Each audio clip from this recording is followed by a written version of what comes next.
Alrighty. Thank you all for coming. I'm Summer. I'm the curator here at the museum.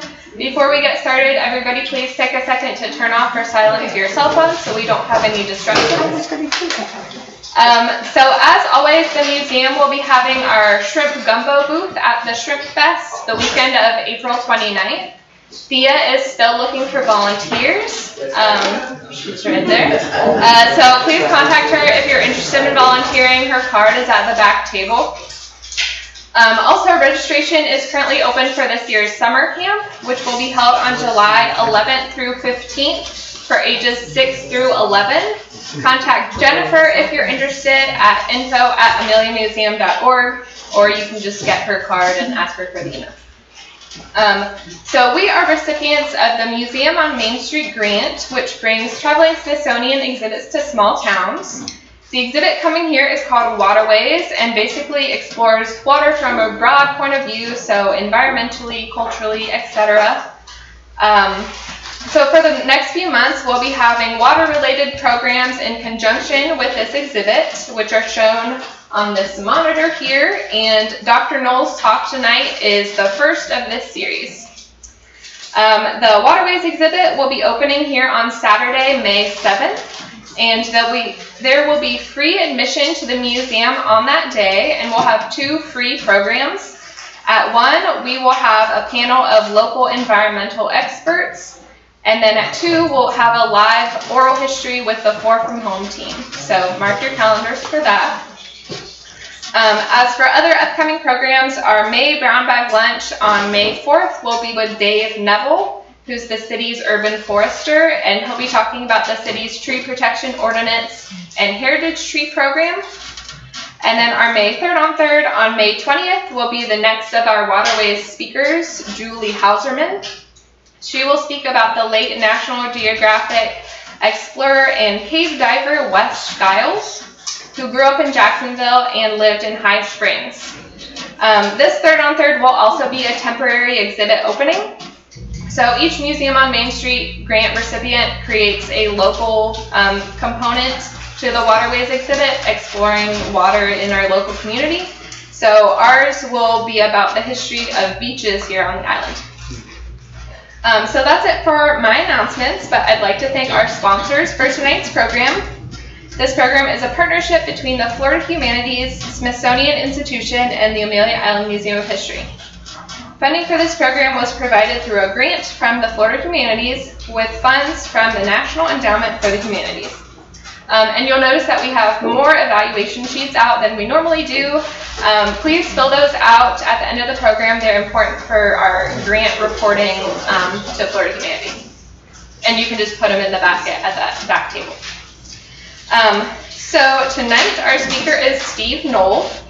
Steve Noll is a master lecturer in the history department at the University of Florida, where he received his PhD in 1991. Dr. Noll taught special education in the public schools of Apalachicola County for 28 years before moving over to full-time at UF in 2004.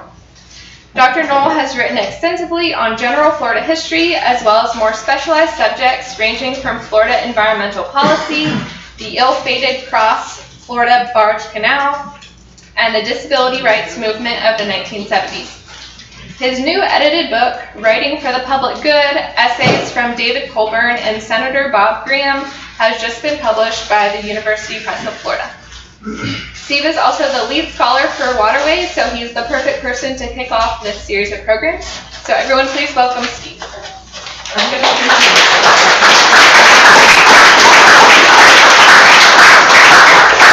Nice to have a full house, and those people who are masked up, thank you. For those people who are not masked, thank you as well. So appreciate it that the world is open, that everybody can be together. So I'm really pleased to be here. This is the 6th of 7 places in the state of Florida that Waterways has been. I've spoken at all 6 of them. This is the first one that I've spoken at in person. So I'm really happy to be seeing real people. instead of seeing my dog although he's nice, but right now he's at Pet Paradise on vacation, so he's happy that we're here as well. So it's a pleasure to be here. It's a pleasure to be involved in this program. Florida Humanities is wonderful, so I've got a lot to say, so I'm just going to dispense with the niceties and get right to it. If you got questions, save it for the end. And if you don't like what I talk about, please do not fill out the sheets. Okay, so we're talking about Florida, and this exhibit will be national in scope, but my talk is just going to be about Florida. When we talk about Florida and water, Florida is water. Understand that. Florida is water. You know, the largest coastline longest coastline of any of the lower 48, and somewhere between different kinds of measurements. Some people say 1,000, some organizations say 4,000 miles of shoreline. That tells you how statistics are easily lied with. So, you know, but it's not just the coastline that we're talking about. It's interior Florida as well. That is watering. And certainly when we talk about Florida and water, we talk about the fact that throughout much of the time period in which Europeans lived here, there was too much water in the state, too much water on what's called the land. And now, at some level, there's too little water. So our relationship to water has been very dynamic, and certainly the relationship of Florida to water has been dynamic. Florida has not always been like 100 miles wide. There were times in the far past when Gainesville, where I live in the interior, was waterfront property, and Florida was like a pencil. And there are other times when Florida was like gigantic, and Cedar Key, which is now on the coastline on the west coast, was central Florida. So understand the dynamic nature of Florida is something that we have to take into consideration when we talk about things like sea level rise. So when we talk about Florida, and you know, this notion of the coastline, and we have given names to the coasts all around the state. You know, the First Coast, the Space Coast, all the way around the Atlantic, Treasure, Gold, and up the West Coast to the Nature Coast and the Forgotten Coast, those areas which are, you know, I just saw this amazing picture of Florida at night from space, and this. It's under the clouds. Oh, you got it. This part here at night is dark. And what that tells you, I mean, it is among the least inhabited places in the lower 48. And that land and its relationship with water is very different than most other places. And you know, there's other ways. Now we can put it in a whole other place. Not just the First Coast, but the Fun Coast too, right? All the way around, we get Paradise Coast down on the lower side. All the way to lower Alabama, you know, the Redneck Riviera over there by Pensacola, right? and certainly, when we talk about Florida and water, and we say that the Central Highlands, we'll understand the Central Highlands are not very high, right? The highest point in the state is 350 feet about in Walton County. The highest place in the Central Highlands is on the Lake Wales Ridge, somewhere around in here, which is in the city of Lake Wales, and Bok Tower actually sits on that place, and that's like 280 feet above sea level. So we're not that high above the water here in this state. And when we talk about water in Florida, we talk about the fact that much of Florida is under this gigantic reservoir of water called the Floridan Reservoir. Not the Florida Reservoir, not the Floridian, but the Floridan. And only named in the 1930s and really discovered it's this gigantic lake underneath most of the state and underneath South Carolina, parts of Georgia, Alabama, and Mississippi, and it provides that fresh water that we drink, and you know, it provides much of the opportunity for us to have a livable lifestyle here in this state. And on top of that is this porous cover of limestone, which certainly in north central Florida, where I live, has lots of holes, and water from the aquifer comes out in the form of the springs, which are the iconic part of North Florida. So these are just a whole series of slides about how big this is. 100,000 square miles, right? Gigantic, all the way into there. Water supply. Here it is again, Florida aquifer. Here it is again, potable water. Right? And in lower Florida, in southeast Florida, what's called, you know, the Gold Coast, Miami-Dade, Broward, and Palm Beach County, they get their water from a much higher level aquifer, much closer to the surface, called the Biscayne aquifer. And certainly this is rather problematic because there are a lot of people living in those counties, like 65 million trillion gazillion, right? You know, and they need water. And you know, increasingly the wells that they have to dig are deeper and deeper and deeper, which is leading to saltwater intrusion down there and problematic. So they've got issues with the fact that their aquifer is smaller and much closer to the surface. Now, when we talk about Florida and water, we talk about a place in the center of the state where there's not much water. This is the scrub, this area in the center of the state, and it is a remnant of when Central Florida, like Ocala and Gainesville, was beachfront property. And you know, the way sea level rise is, we may be having beachfront property, so we're holding on to our house because beachfront property is worth a lot more. So you know, we're hoping that in 20 years, you know, we'll be worth like 80 million in our house. So this is stunted tree growth because there's not much water here, and you can see it. This is along what's the Central Florida Ridge here, and this is the largest portion of scrubland in the world. And in here, anybody know why there's so much here? That's the Ocala National Forest, right? And that's all, that's, you know, and when we think of national forest, think of big trees and everything else. This protects this very strange and interesting land that's associated with the writings of Marjorie Canal Rawlings. So, you know, not much water.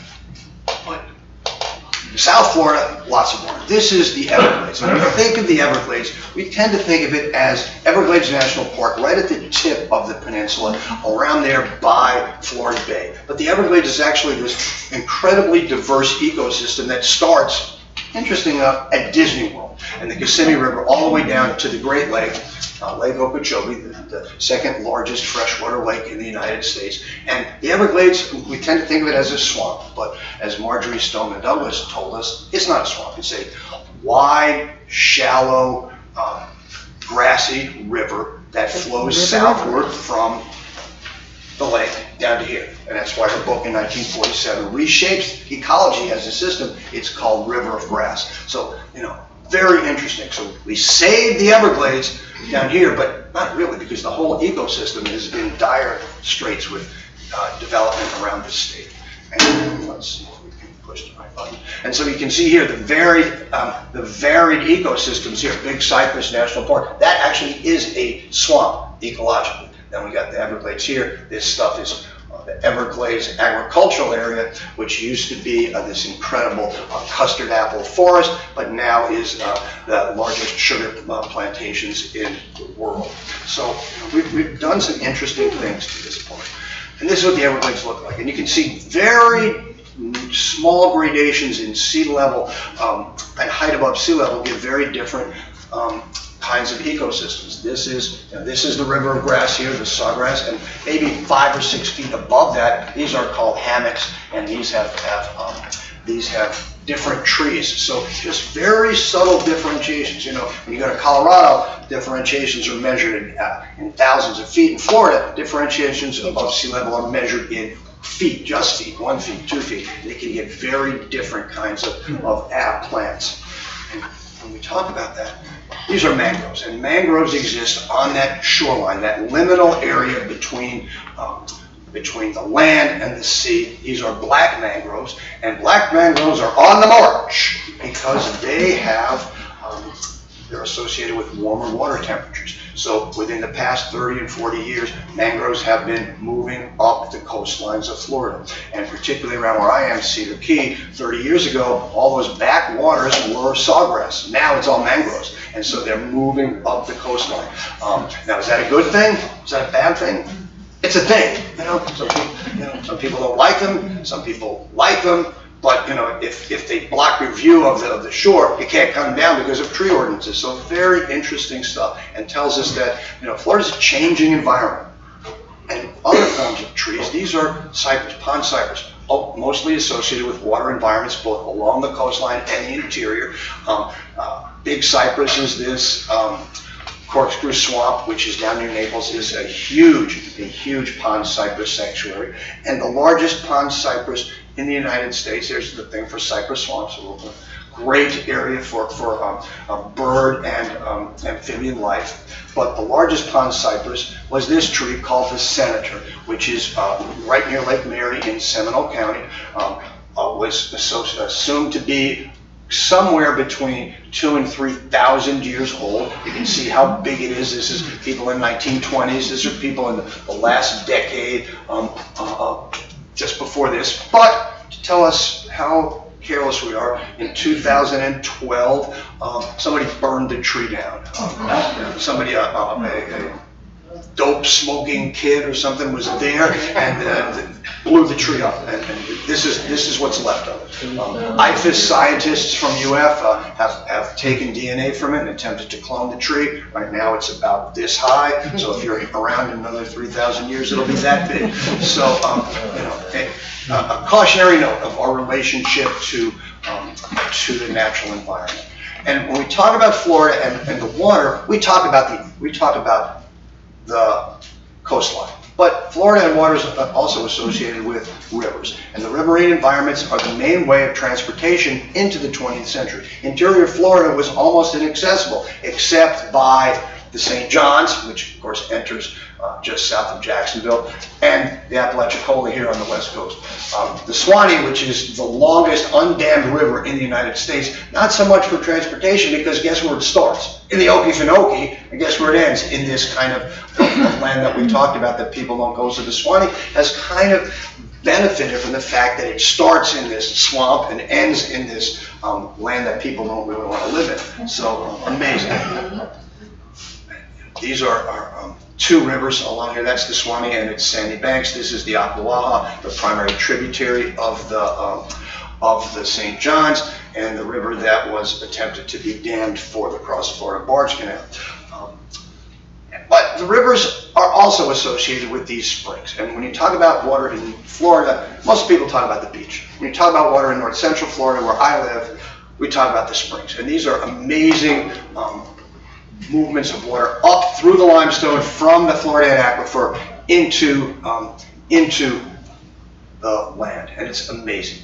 Florida has the largest number of first magnitude springs in the world. In fact, you know, the new brewery in Gainesville is called First Magnitude in honor of these springs. You can see just how much there's 64 million gallons a day is pumped out of these. And springs are under attack, both from quality of water and from quantity of water. So flow levels in places like Silver Springs are down significantly. We'll talk about why later on.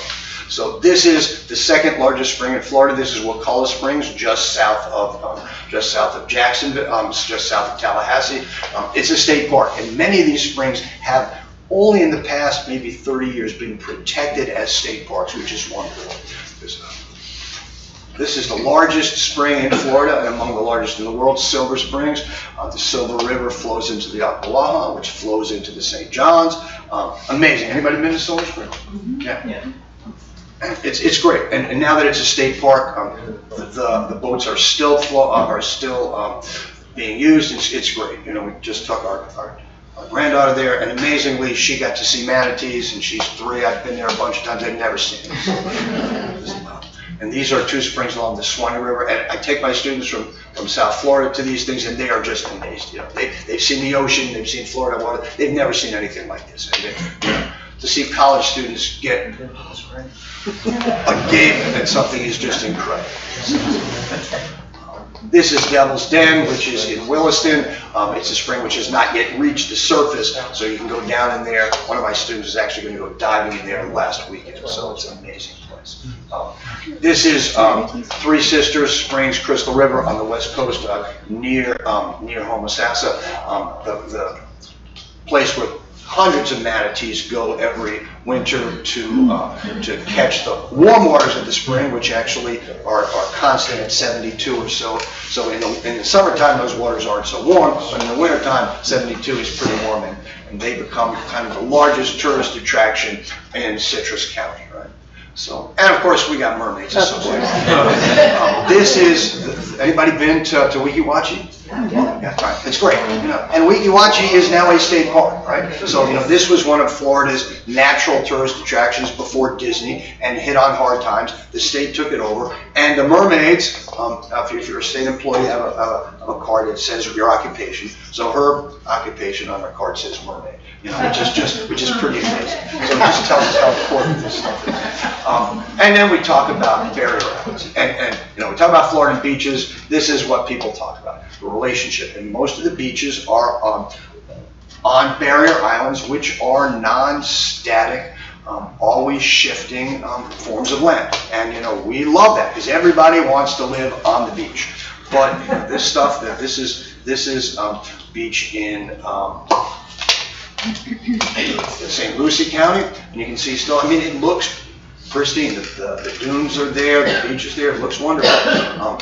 This is a barrier island near Sanibel on the west coast, on the Gulf Coast, and this has been reshaped by hurricanes, and so at some level a cautionary tale. We think of barrier islands as a great place to live, but nature thinks of barrier islands as a place that can always be changing with tides, with hurricanes, right? So interesting. And then the final part is this Florida relationship to water is the reef system, in which the Keys have the only intact reefs in the United States, in the continental United States, coral reefs. And if you've been to the Keys, but especially anybody been to Dry Tortugas? Yes. It's amazing, right? Unbelievable, right? Get there by boat or plane, incredible, right? And only down here in Monroe County, all the way out here to the Dry Tortugas. And we'll talk about how the problems that these are having. So this is kind of an overview of natural Florida. And understand natural Florida is always changing, right? It's not just sea level rise, it's always changing. And it's always been changing when people are here too. And when we think about Native Americans, people tend to think of Native Americans, say they live lightly on the land. And at some level that's true, especially compared to how we live heavily on the land. But that's not to say they didn't reshape it dramatically, particularly the Calusa of Southwest Florida, who lived almost exclusively off the water. They got most of their food, if not all of their food, from the water. They didn't have to farm, they didn't have to hunt much. Everything they got was out of the water. And they reshaped the water dramatically with canals and weirs and dredging. And when Europeans come here, they couldn't believe that these people were this technologically advanced that they could do it. Right? So somehow aliens did it. Couldn't be these people. So very interesting.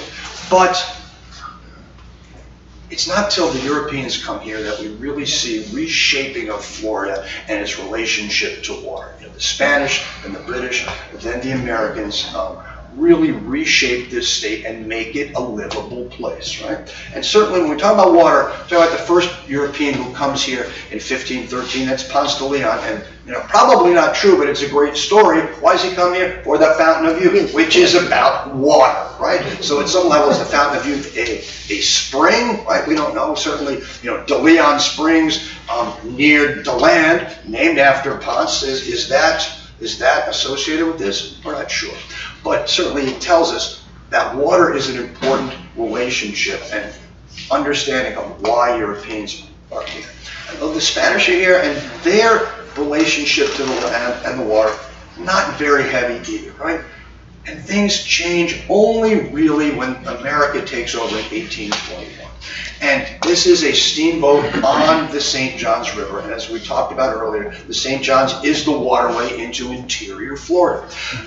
And when we talk about where cities are sited, the most important city in Central Florida today is? Orlando. Orlando, okay. Excellent, excellent. If we asked that question in 1900 and even in 1930, it would have been Sanford. Now, why is that? Because Sanford's the head of navigation on the St. Johns River. So that's how people got into Florida. They came down the St. Johns, they went to Sanford as far as they could go, and that's where they stopped. So this tells us how important water is to the population of Florida. But those transportation on water lead to Florida's first tourist industry, which are the springs. So all these boats like this, which go down to St. John's, people transfer in Palatka to smaller boats and go down to Ocala and go down Silver Springs. And the first tourist attractions in Florida are associated with the water itself. So the glass-bottom boat is invented in Florida in 1879, and people come here. People like Harriet Beecher Stowe, people like former President Grant, people like President Cleveland, all come to Florida by boat, and what do? They don't go to Disney World, but they go to see Florida water, Florida springs, Florida rivers. But then things change in the 1880s. Florida's broke. Florida has no money. And this guy, a saw manufacturer from Philadelphia named Hamilton Diston, says, I'll bail you out. I'll give you $1 million, which is a lot of money even now, right? But back then it's a lot of money. In exchange, he's given 4 million acres. Now, I'm not a math major, but that's 25 cents an acre. Right? So what's he going to do with all this land? Well, it's mostly wet. It's not usable. So he is going to have to be able to dredge it and get the water off there so he can, what do you do with 4 million acres? It's a big house, right? Oh, you sell it, right? And so he's going to try to sell this stuff after he gets rid of the water on the land. Well, he doesn't succeed. He manages to dredge and de-water about 800,000 acres. It's a lot, but certainly not considering that he had 4 million. So he goes back up to Philadelphia. And a great story, which may or may not be true, is that, because he felt that he didn't do what he was supposed to do and he lost a lot of money in Florida, he kills himself in his bathtub. Well, which is perfect for this story about water. So the message that people get out of this is not that we can't do this, not that we can't drain the land to make it usable. But he didn't do a good enough job. So in 1905, Governor Napoleon Bonaparte Broward, which is a great name too, right? Yes, we have a bridge named for him. Where? The big bridge that goes to Jacksonville. Okay. We call it the Pretty Bridge or the Bow Tie Bridge. There you go. Okay, yep, there it is, right there. So Broward, which Broward County's named after, he's going to drain the Everglades, right? He's going, and he builds these canals from Lake Okeechobee and radically reshapes the water flow, basically starving much of the Everglades of water. But he doesn't succeed either. But the idea is percolating around. This is what we need to do. If we want Florida to be an economic powerhouse, we need to drain the water, right? We need to drain it. So, stuff like this. And among the greatest things in this whole presentation are political cartoons, because I don't have to say a word.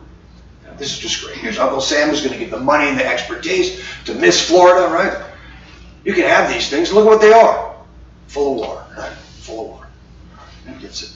And certainly the harbors. All these are artificial harbors. Jacksonville harbor has to be dredged and reshaped and everything else. So it's all about technology, reshaping the water, right? And certainly reshaping the water south of Lake Okeechobee. So all this stuff, these things, and you guys are old enough to know who Rube Goldberg is, right? So all these things look like, I tell it to my students, they have no idea who the hell Rube Goldberg is. So they show these machines, Rube Goldberg contraptions, right? Designed to get water off the land. But this is the best slide of all, because this is what Florida is. And sorry, this is all sexist stuff, but manless land, right? Land that there are no people living on, basically why? Because it's mostly water. For the landless man, all those people up north who are living in apartment houses, who don't have a place to live, come on down to Florida. Cheap land, low taxes, and guess what? We're going to get the water off there. So that's what 20th century Florida is, right? And there's Rube himself. There's these contraptions, digging canals, getting water off, getting so that land can be built, so that we can, save Florida. And certainly, Lake Okeechobee is notorious and more wonderful for overflowing all the time, and that water then replenishes the Everglades. Right?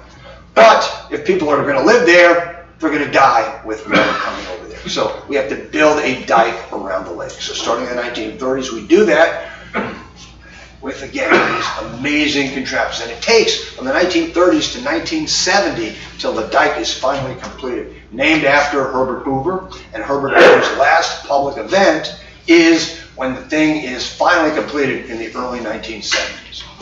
So, we can see this, how much? 165 cubic yards of muck have been taken out, right? And we dredge and drain so that we can build things like this. Waterfront property, because everybody wants waterfront property. And these are called finger islands. It looks like Developed Marco. first in Fort Lauderdale, but really at their height in places on the west coast, Cape Coral and Marco Island. 1947 is this amazing time in which Everglades National Park is established. Harry Truman comes to announce its opening. Again, you can see it's just at the very tip, and we saw basically the Everglades is from the D south, right? But it's also the year that Marjorie Stoneman Douglas reshapes our vision of what water is in Florida. It's not a swamp. It's a river of grass. And she becomes kind of the key person in trying to get that message that the Everglades are special and unique and we need to save them. But 1947 is also the year of great floods in South Florida. This is a great government document. It's called the Crying Cow. You can see the cow crying because, things are bad. Land is lost. People are dying. Cattle are killed. Homes are destroyed. So what are we going to do? We could move, right? We could move, or we could refix South Florida. And that's what happens. The culmination of distance plans and Broward's plans come to fruition with the Central and South Florida project after World War II, starting in 1948, after those floods. We're going to reshape it. The Army Corps of Engineers, we can do anything, right? Post-war, we can beat the Russians, we can put a man on the moon, and we can make South Florida livable. That's what they do.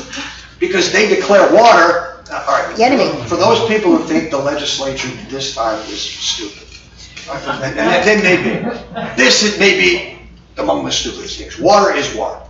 The enemy, right? Not just, And so, what do we do with an enemy? We fight against them and we beat them. So, what are we going to do? We're going to reshape it, right? We're going to reshape it. Now, this is what we're going to do. We're going to change the flow. All these canals here, right? All this stuff. Change the Caloosahatchee, change the St. Lucie, and reshape everything. And if you drive south on the turnpike from Orlando through that wonderfully named Yeehaw Junction, you'll pass all this stuff. This is the South Florida water management at work, building these things to reshape the land, right? To get the water in places that we want it to be. Right? And so just south of the lake, we have the EAA, the Everglades Agricultural Area, designed for big sugar. And certainly after 1960, this becomes incredibly important. What happens in 1960? Castro takes over Cuba. Our source of sugar is gone. And where can we grow sugar? EAA in the Everglades, associated with the town of Clewiston. What's Clewiston's nickname? Anybody know? It's a history lesson in Florida, too, not just about water. America's sweetest town. It's America's sweetest town because it's associated with sugar, right? And this is Miami Lakes, a neighborhood in western Dade County, Miami-Dade County. This was Everglades until 20 years ago. Now people still have water, but it's water where they want it, not water in their basement or in their houses, right? And north of Lake Okeechobee, the twisty, turny Kissimmee River, which starts basically around Disney World. This is the start of the Everglades ecosystem. It had been a curvy, windy, natural river. It's straight. With a tendency to flood, and guess what the Corps does? From the 60s to the 70s, they take this and turn it into this. And because the Army Corps of Engineers are bureaucrats, they give it a new name. C-38. C for Canal. Right? So Canal. Now, keep this picture in your mind because you'll see what happens when we decide in the first decade of this century that this is no longer a viable option. So, even into the 1970s, we're going to build an airport in the middle of the Everglades because Miami Airport is overused, undersized. So we're going to put this 60 miles from Miami, 60 miles from Fort Myers, in the middle of the Everglades. And everybody thinks this is absolutely wonderful. And then these guys fight against it and stop this jet. Luna Leopold, Joe Browder, Nat Reed, who ends up in Florida government, Buffalo Tiger, chief of the Miccosukee, and Marjorie Stoneman Douglas, fresh from her book, right? And they fight and win. And the Everglades and the airport is not there. And the airport is now the centerpiece of Big Cypress National Preserve. And anybody know this guy? with this guy? Right. Yeah. Unbelievable, right? Where his place is on the Tamiami Trail would be the middle of that jetport today. So, I mean, Clyde Butcher, if you're ever going on the Tamiami Trail, stop at his exhibit. I mean, he has these unbelievable, huge black and white portraits of Florida and water. It's amazing. He is the Ansel Adams of Florida. And this is what we're doing. This is the historic flow. This is what we've done. We've changed it. And now we figured this isn't great. We're going to try to fix it. So what we fixed, we're going to unfix and turn back to this. But why can't we turn it back to this? Because 65 million people live there, right? So we can't. So we have to take their needs into consideration. More dredging, right? More dredging. And then we have this strange thing, started twice. We're going to build a canal across the state of Florida. Now, why are we going to do that? Because it takes too darn long to go around the peninsula. And, you know, the ships can get foundered on the reefs of the Florida reefs. There were pirates down by, not just in Fernandina, but there were pirates in the Keys too, right? So we're going to build this thing across the state. From Yankeetown on the Gulf to Jacksonville. So in the 1930s, it's going to be a ship canal. It's going to be 40 feet deep. What happens if you dig something 40 feet deep in Florida? What do you hit? Sand. The aquifer. So it stopped in the 1930s for fear of saltwater intrusion. So then the Army Corps redesigns it. It's going to be a barge canal 12 feet deep. It's not going to do that. And it started again in the 1960s. And it stopped again for environmental reasons. Okay? And some of the environmental reasons are this machine, this gigantic, another Rube Goldberg type machine called the crusher crawler, which basically cuts down trees with that bar at the rate of about an acre an hour. And this is what the canal looks like. A third finished before it was stopped in 1971. This is the first mile off the St. John's. This is the western end in Yankeetown. Both of these pictures are contemporary, so you can see what it looks like. And this is the remnants of what the canal was. Now the canal is the Cross Florida Greenway, the Marjorie Harris Carr Cross Florida Greenway. Anybody been there? I know Bill has. This linear space south of Ocala is amazing. It's a linear park. It's the most used park in the state of Florida. But behind one of the dams on the Ocala River, which was built for the canal, and the canal was never finished, but the dam is still there, is this reservoir called Rodman Reservoir. And because it's an artificial ecosystem, it has to be managed, which means once every 5 years, the level of the water is drawn down from 22 feet above sea level to about 11. So 11 feet down, the water is dropped, artificially managed, and then this emerges. These are the trees that were cut down by that machine. And it is like a drowned forest. It is incredible. So once every 5 years, you can go out there in a kayak or an airboat or something and see this, and it's just phenomenal. And also, you can see this. These are springs that have been hidden for almost all that 5 years, as the reservoir level is normally around here. So these springs are covered up. But when the water drops, these springs emerge, and you just see how beautiful they are and how amazing it is that they are not there anymore. So, this is Gainesville artist Margaret Tolbert, who goes out there when the drawdown is there and paints these amazing pictures of what this looks like. And there is a movie, documentary called Lost Springs, in which Margaret Tolbert is there, and me as well. But it's incredible. I will give you the URL for that if people want it. It's great. It's really, it tells us just, the relationship of humans to water in this environment, right? So these are three people that are associated with our relationship to water. Marjorie Stoneman Douglas and the Everglades. Marjorie Harris Carr, who stopped the Cross Florida Barge Canal. She was a faculty spouse at the University of Florida. Her husband is Archie Carr. Anybody know what? Herpetologist. What?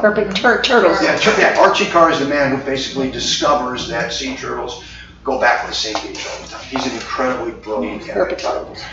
Yeah, herpetologist. That's Marjorie Kennan Rawlings, who's a person who writes about Cross Creek and humans' relationship to natural Florida. Anybody been to her house? Oh, yeah. Yeah, it's incredible, right? Southeastern Alachua County, right?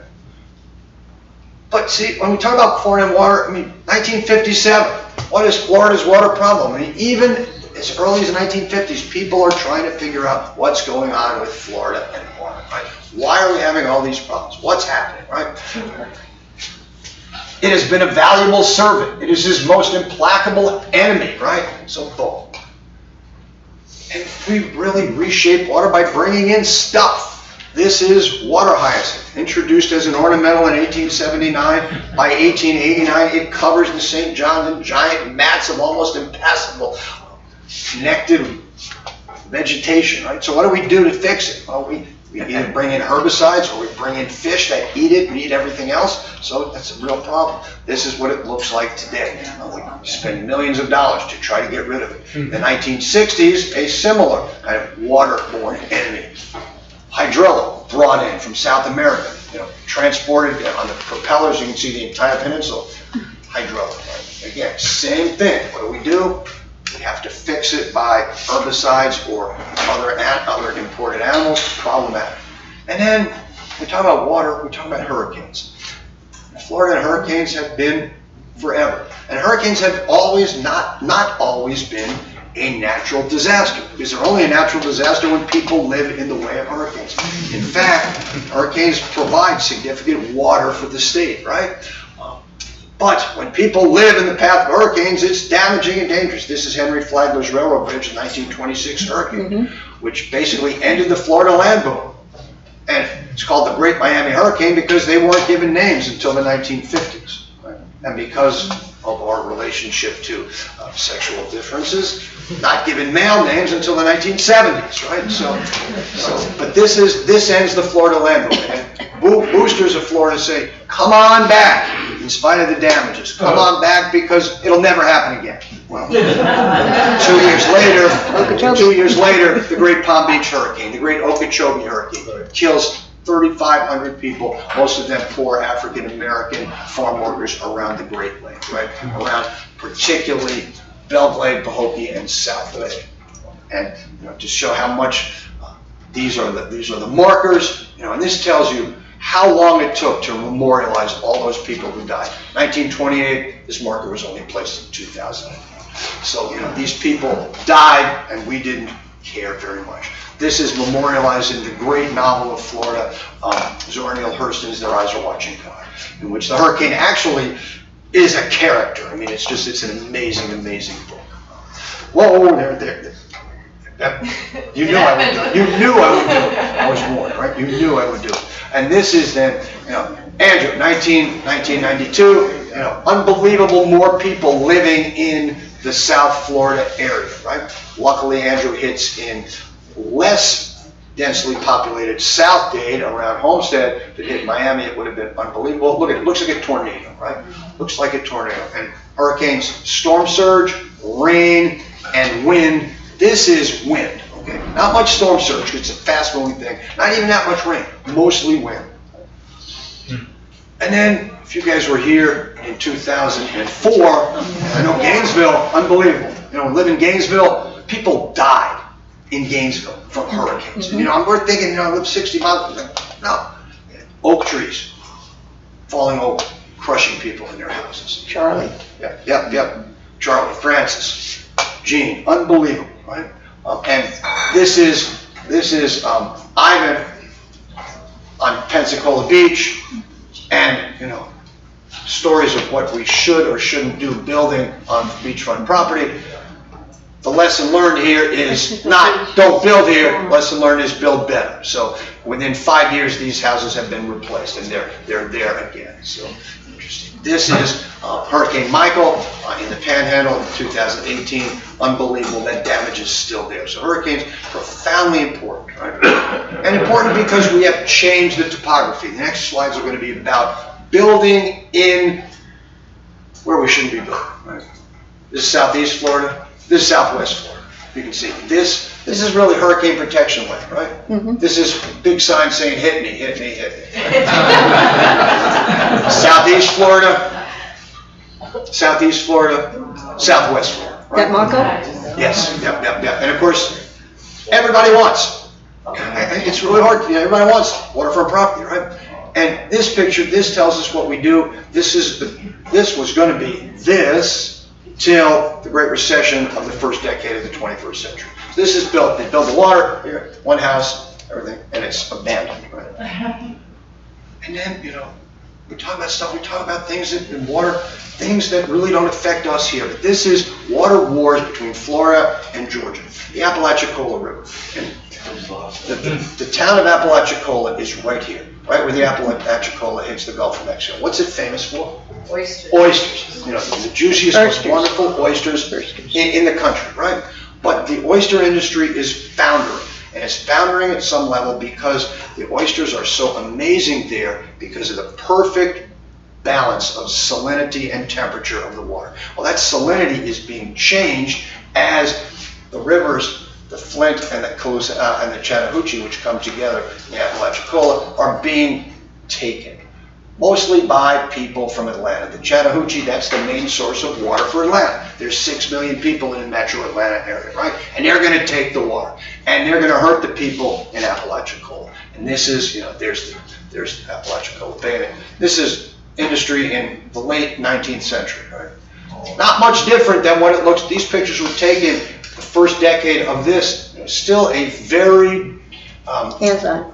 thank you. Very hands-on, very non-mechanical operation, right? These guys use the same techniques of toms that were used over 100 years ago. But it's a dying industry. So what do we do? We're all good Americans. What do good Americans do when they're pissed off? They sue people, right? And so Apalachicola and the state of Florida sued the state of Georgia. And Atlanta, who's going to win that? 6 million people versus 2,000 was all the way to the Supreme Court. The Supreme Court ruled last year that Georgia has the right to take that. So what does the state do in response?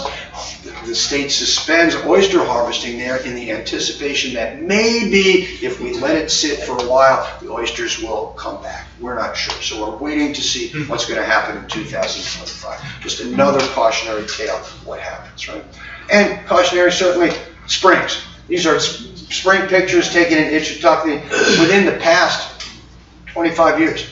You can see the difference, right? You can see the difference. Much more turbidity in the water, not much less clarity. These are taken by the great John Moran, who is North Florida's answer to Clyde Butcher. This is Troy Springs. This was clear. Now look at it. It's disgusting, right? Itchitucky.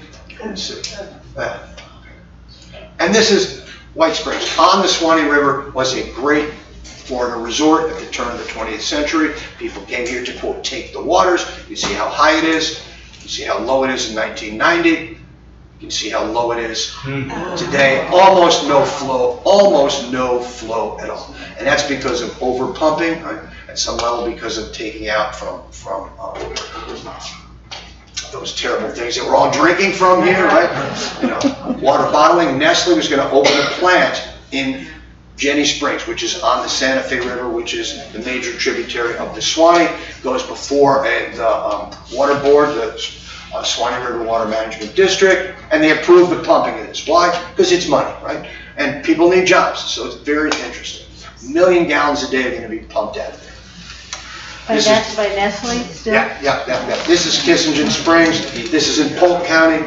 This is around 1900. It's a local watering hole. This is Kissingen Springs today. Almost no water at all. And you know, one of the great things I did with Florida Humanities was we did oral histories with these people, and they brought them out there. I was not there. And people who were there in the 1940s came here today, and they never cried because their life has been changed by the fact. But at some level, they need that water. So it's just interesting. So springs, both water quality and water quantity are changing. Coral reef loss as well. You can see just how much, in our lifetime, how much percentage of coral has been lost because mostly of pollution in the waters, right? And especially from the big cruise ships that now populate around Key West. And what are we going to do? We're going to fix the Everglades. And you can see, talk about Rube Goldberg. Look at this. This is how we're going to fix it, this amazing way. And to fix it, we have to take into consideration all of these players in there. We have to take into consideration the park. We have to take into consideration fishermen, tourists, agricultural interests, but especially those 6 million to 8 million people that live there, right? And so we can never put it back to where it was. And the assumption that where it was is static is wrong too, because it was always changing. So, no, great thing. Right. I'm going to say. And now here we go, back to this. This is C38. We fixed it. We figured out it's not a good thing. So we spent $2 million to turn natural Kissimmee River into C38. Now we spent around $2 billion to turn it back into this, okay? But the crazy thing is, it's an incredible success story. This picture was taken in 2017. Now all of this has become natural again. And so it's amazing. Even the most ardent environmentalists were surprised at how quickly the river has recovered. And 2021, finally, the Kissimmee River has been finished. And so, you know, all the people, you see the Army Corps of Engineer guys, you know, environmentalists, everybody else. So now it's back to where it was supposedly. So it's a success story, and it can tell us that we can fix stuff, which is interesting and important. But this is here because the Everglades in Florida is still beautiful. In spite of all the problems and everything else, I mean, you see this and say, OMG, for all you people who use it, right? OMG, I mean, it's amazing, right? What's amazing is, you know, you look at this, oh my God, the glass is half full. No, at some level the glass is half full, right? This is incredible. But Florida waters are in peril for a variety of reasons. Number one, we love grass. What's the largest agricultural product in the state of Florida right now? Sod. See, yeah, sod, right? So we can all pretend we're still living in New York, right? You know, so we water this stuff so it looks green, and we water this stuff at the University of Florida, and this picture was taken during a rainstorm. Of course.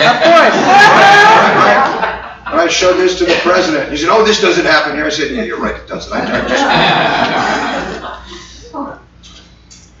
Golf courses. Agriculture. Agriculture is the biggest user of water. And of course, we can't tell agriculture not to use water. But we can tell it to use water more efficiently. I think that's really important. And so the IFAS, University of Florida's Institute for Food and Agricultural Sciences, is working to try to get agriculture to use water more efficiently. Right? And microplastics, certainly, right? Unbelievable.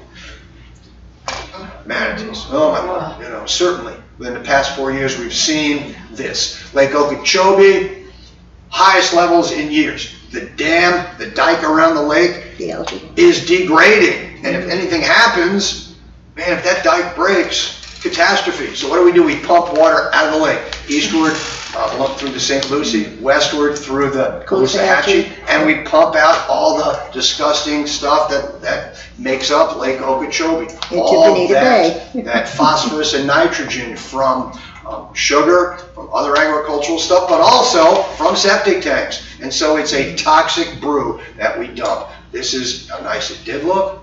This is how nice it does look when we pump this out. This stuff is almost walkable, right? It's unbelievable. Again, this is John Moran picture. Right?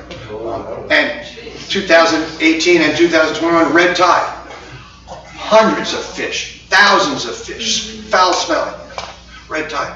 But you know, the interesting thing, people say, oh, red tide's caused by humans. Well, this is 2021. We were there, right? Beverly, right? We were pretty awful. But this is an article from the Fort Myers paper, 1955. Red tide dates back to at least the 1800s. Right? So red tide is a naturally occurring phenomenon. You know, part of the natural environmental flow, but exacerbated by human interaction. Right? Certainly, there's more people there. And then we've got erosion, right? Sea level rise, building where you shouldn't build. Look at that stuff. Ooh, kind of frightening, right? This is Flagler County after Matthew in 2016, Irma 2017. What do? We don't say not build it. We replenish the beaches and rebuild, right? And then the elephant in the room, sea level rise. You know, is it happening? Probably. Is it happening faster than we think? Probably, right? Is it naturally occurring? Yes. Is it associated with human interaction? Of course it is, right? So, you know, what may happen? If you live in South Florida, we may be in big trouble, right? We may be in big trouble. Especially we have nuclear plants there, sewage plants, right? But, sorry, this is John Moran again. This is Irma. I don't know. Hopefully you can read that. But could be worse because it's still paradise, and we love it. So we'll end with that.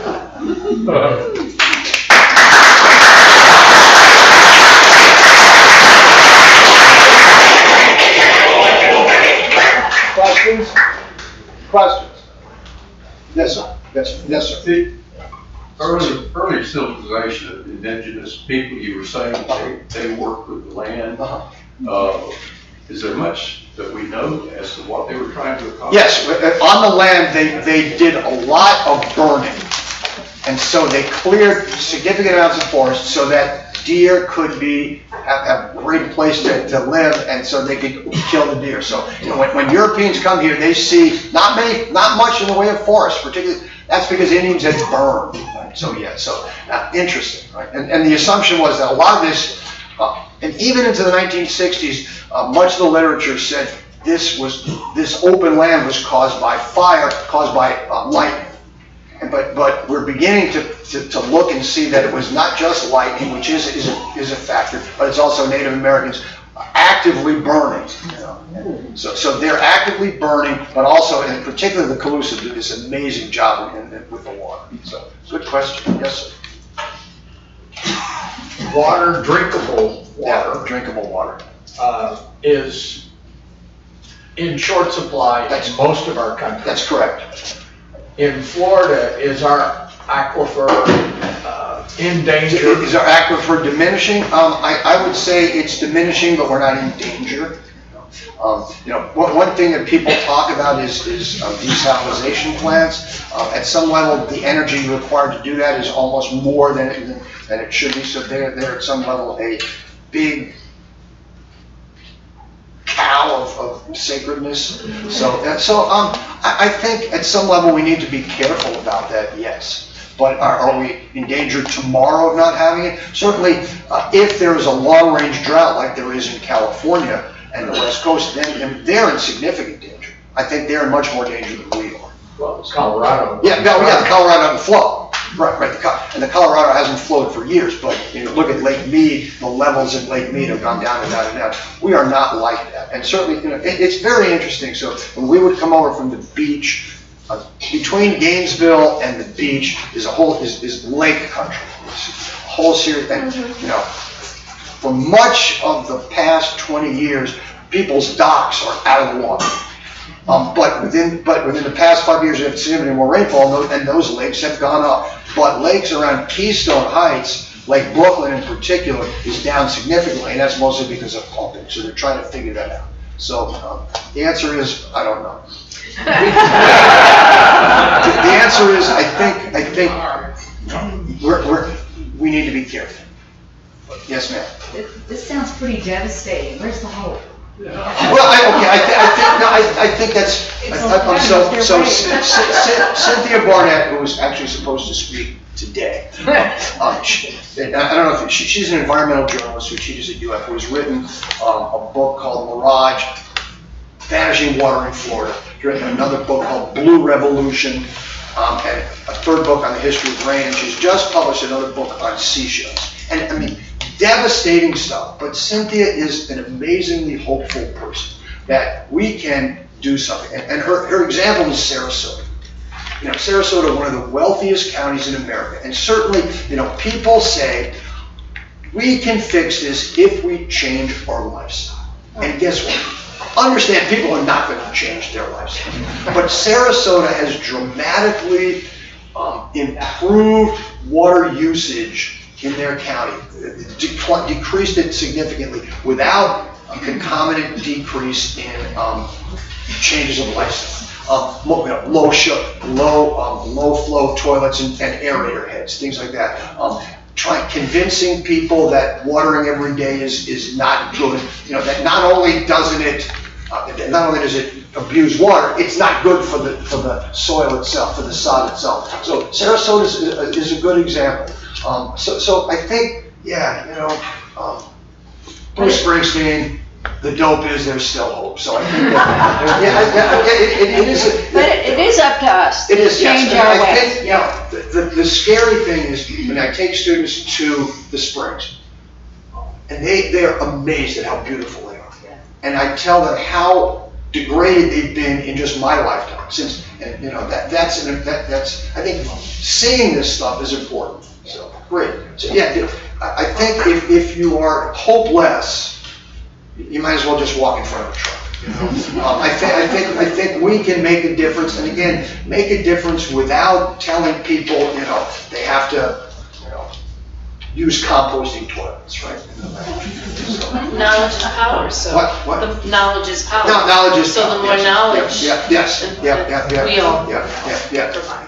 That's We written. show That the is written. generation. I tell people, of all places, that's written on the Apalachicola library. Yes. Manatees are starving. Yes. Yeah. What do they eat? Okay. Actually, I have a whole nother talk on manatees. Manatees eat seagrass, and manatees are starving because of let's see, Pollution. well, because of this, because of that. Yeah. You know, that, right. yes. So, you know, and what they try to do is, so they dump tons of lettuce out there to see if that and scientists are still, that happened just January and February. We're trying to collect the data to see whether that made a difference or it actually was helpful. So. The marsh spartina, is that the same plant? No, they don't eat spartina, no. They eat seagrasses underneath.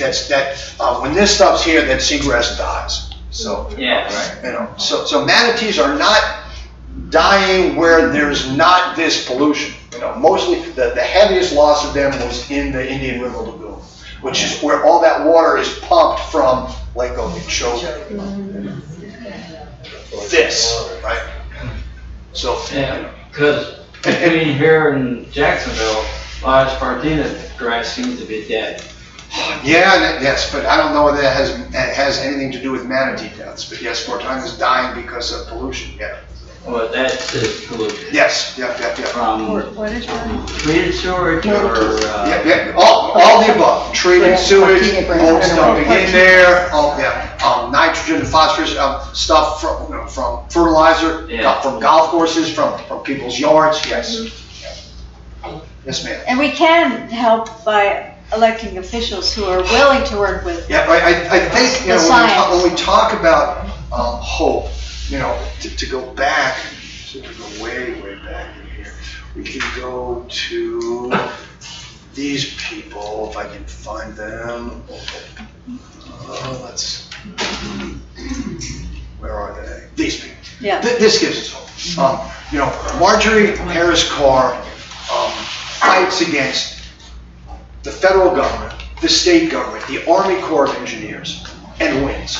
You know, and the barge canal is stopped, and that greenway, that swath of kind of natural land is an amazing accomplishment. You know, Marjorie Stoneman Douglas fights against the jetport, which, I mean, you know, when we talk about the jetport, everybody wanted that. And you guys are old enough, once again, to know the supersonic planes, you know, those big, like that. They were going to be able to land there. So this was going to be this super city in the middle. And, you know, tell you how crazy it is, it was going to be connected to Miami and Fort Myers by monorail. Okay? That's how people were going to get there. I don't know what. But they stopped it. And now that is Big Cypress National Preserve.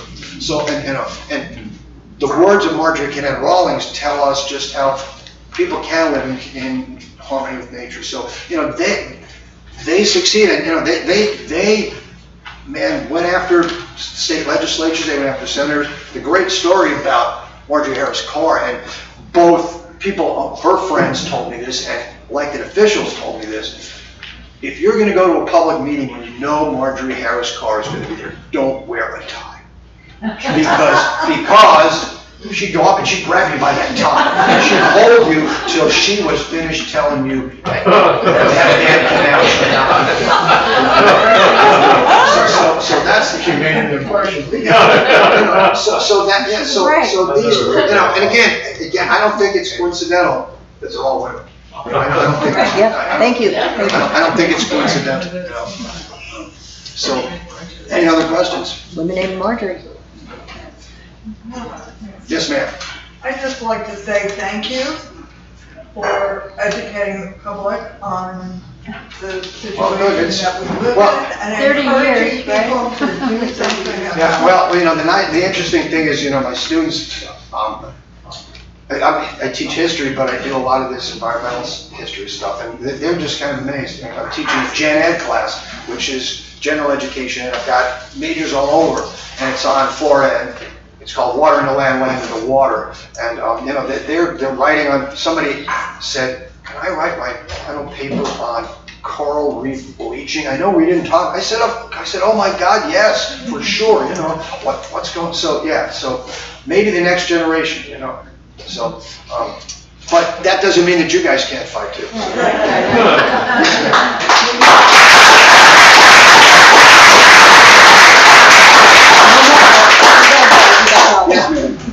Well, you have a great Department of Agriculture head, I believe. Her name's Nikki. I'm not from Florida.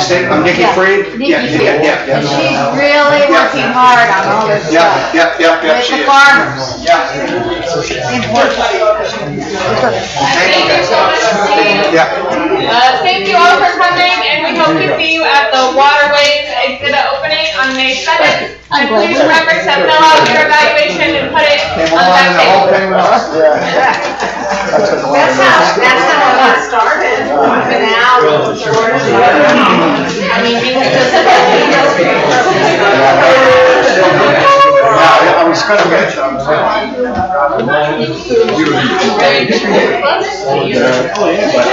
Yeah, Dave was kind of good.